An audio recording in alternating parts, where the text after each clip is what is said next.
Shalom, shalom, soyez bénis en ce jour, que la grâce, la paix de Dieu soit avec vous en ce jour. En ce jour, la grandeur de l'amour de Dieu est immensement grande et dépasse, disons, la compréhension humaine. C'est pour cela que l'Esprit a dû passer par Paul pour prier, pour donner à l'Église de voir quel amour inconditionnel le Père avait envers tout un chacun, de telle sorte qu'il a envoyé son Fils à la croix et il a été ressuscité le troisième jour. Il a été ressuscité d'entre les morts selon Éphésiens 3, le verset 18 à 19. Et quand il a été ressuscité d'entre les morts, la Bible dit quoi? Que le Père a fait le Fils, disons, une personne qui était notre éternel avocat. Éternel avocat.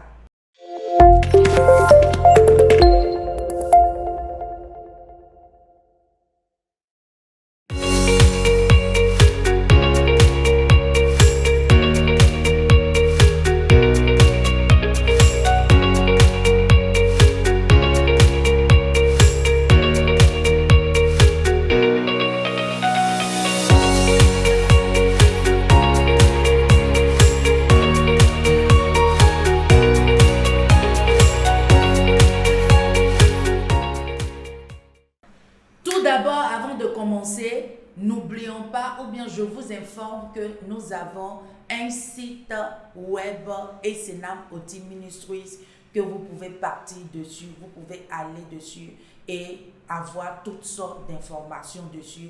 Et nous avons même le livre La plume du Sista à une autre qui est disponible où vous pouvez faire des achats dessus sans problème et très sécurisé. Soyez bénis. Aujourd'hui, nous allons parler de quoi? De notre éternel avocat. L'éternel avocat. Tu vas prendre avec moi 1 Jean 2, le verset 1. La Bible déclare: mes petits enfants, je vous écris ces choses afin que vous ne péchiez point. Et si quelqu'un a péché, nous avons un avocat auprès du Père, Jésus-Christ le juste. Donc ici, on voit dans ce passage-là que quoi? Que la Bible dit, si quelqu'un a péché, nous avons un avocat auprès du Père. Nous avons un avocat auprès du Père. Donc Jésus-Christ ici est qualifié comme notre avocat auprès du Père. L'avocat, c'est quoi? Un avocat, c'est une personne professionnelle du droit et il informe les conseils et conseille sur toute question juridique. Il défend. L'avocat, déjà, c'est une personne qui défend, qui assiste, qui représente des personnes sur cette terre ou bien sur cette terre des personnes qui sont en justice. C'est ce que l'avocat représente sur tout un chacun. Disons, l'avocat aussi, il représente l'intérêt de la personne sur plusieurs juridictions. Ça veut dire, aujourd'hui, tu as tel problème quelque part, ton avocat physique intervient pour toi sur toutes sortes de juridictions dans ta vie. Maintenant, la Bible nous dit quoi? Que l'Éternel, nous avons un avocat auprès du Père qui est Jésus-Christ de Nazareth. Jésus-Christ de Nazareth a été qualifié. Il a été qualifié pour plaider nos cas.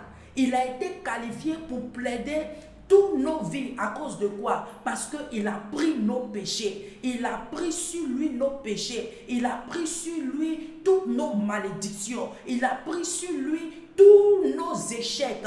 Il a pris sur lui toutes les choses que l'ennemi est en train de mettre au devant de nous, de telle sorte que, par exemple, l'ennemi peut être là comme ça et il t'accuse de beaucoup de choses. Il t'accuse, par exemple, de soit des malédictions générationnelles, soit des malédictions de la famille, soit des malédictions qui viennent de gauche à droite, où l'ennemi te fait croire que tu n'as pas droit aux bénédictions, ou bien tu n'as pas droit à certaines bénédictions que Dieu t'a données. Mais la Bible nous dit quoi? Que Dieu a rendu capable Jésus-Christ de Nazareth comme notre éternel avocat. Donc en ce jour, j'aimerais que tu te mettes en tête que tu as un éternel avocat qui est là, qui plaide pour toi, parce qu'il a déjà pris tout à la croix pour toi. Il est allé à la croix avec tes péchés. Il est allé à la croix avec toutes les choses qui étaient là, qui te condamnaient. Toutes ces choses qui te condamnaient là, le Seigneur a pris toutes ces choses sur lui et il est allé au séjour des morts. Et la Bible dit quoi? Qu'il a pris les clés de séjour des morts et il est allé au Père. Il est allé au Père. Et il est quoi? C'est lui qui est allé au Père. Et il plaide maintenant pour nous. Il plaide pour tes causes. Donc en ce jour, si tu es une personne, par exemple, tu es là et que tu penses que ton péché que tu es en train de faire, ou bien il y a un péché au devant de toi, que l'ennemi est en train de mettre toujours dans ta tête, ou bien l'ennemi est en train de mettre toujours dans ta tête pour te dire non, que oui, parce que tu as péché, parce que tu as fait ça, tu n'as pas droit à telle bénédiction, tu n'as pas droit à telle chose, tu n'as pas droit à telle chose, tu n'as pas droit au mariage, par exemple, tu n'as pas droit à l'enfantement parce que tu as fait des avortements, soit par exemple, tu n'as pas droit, par exemple, au mariage parce que tu es sorti avec au moins plus de 1000 garçons, parce que bien soit par exemple, tu n'as pas droit au travail parce que tu n'as pas de diplôme, mais j'aimerais te dire que tu as un avocat. Et cet avocat-là, c'est Jésus-Christ de Nazareth.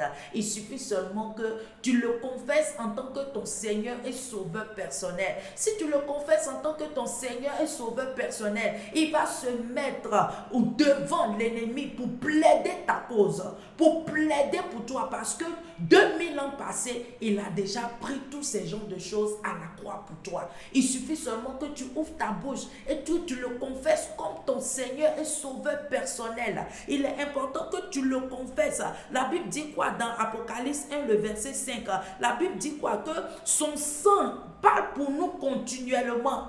Son sang qui a été versé à la croix pour toi, cela parle continuellement pour toi. Donc tu invoques, quelles que soient les situations qui vont se mettre au devant de toi, il suffit seulement que tu invoques le sang de Jésus. Et le sang de Jésus-Christ fera tout pour toi. Le sang de Jésus-Christ va s'élever pour te nettoyer, pour te purifier. Et la grâce va parler. La grâce va parler pour toi. Et en ce jour, c'est ce que j'ai voulu vous donner comme exhortation en ce jour. Et j'aimerais te dire en ce jour, peut-être tu es là, tu me suis, et que peut-être tu te dis non, que oui, je suis un voleur, je suis une voleuse, je fais beaucoup de choses que je ne suis pas digne aux yeux de Dieu. Mais j'aimerais te dire, si l'homme étant sur cette terre, on peut avoir des avocats qui vont nous, qui vont plaider nos cas, ou bien qui vont nous envoyer à la justice et nous donner des pensées, ou bien soit plaider notre cause